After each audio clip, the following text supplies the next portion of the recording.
Hey everyone, I'm Mike and I have opinions. How many of you like Pokemon?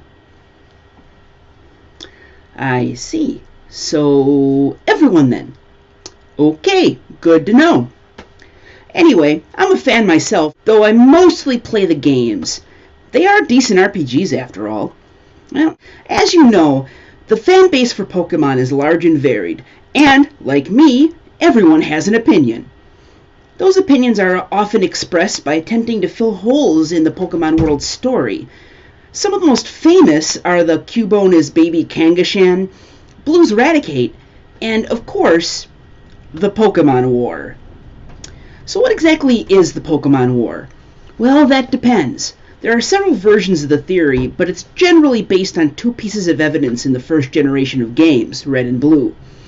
First is the odd lack of middle-aged men in the game. The second is something the Electric-type gym leader, Lieutenant Surge, says. He mentions, casually, that his electric Pokemon saved his life in the war. Which war is not specified, and this is never officially followed up on. Of course, this means that fans are free to speculate and create their own fan canon, or fanon if you prefer, about what happened. The versions of the theory generally agree on a few points. One, that it was a war that essentially wiped out a generation.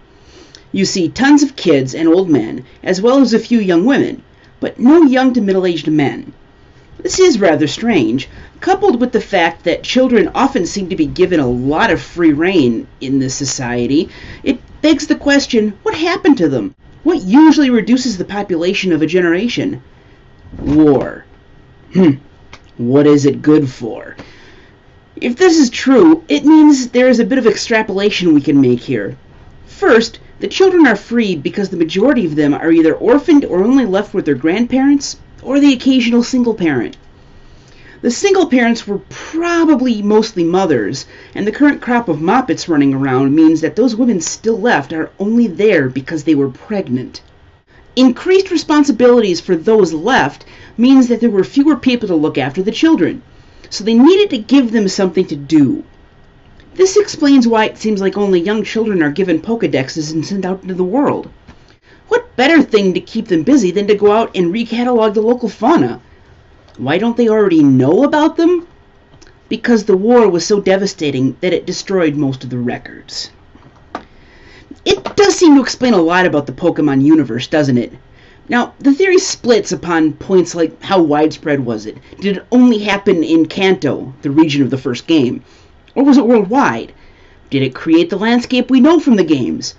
Also, each time we get a new region, does that mean communication with it was only recently restored? As you can tell, this can lead to one hell of a rat hole. Or would that be a Rattata hole? Anyway, I'll drop a few links into the description below so you too can get lost in the Raticate hole that is the Pokemon War. Until next time, I have opinions, and so should Pikachu.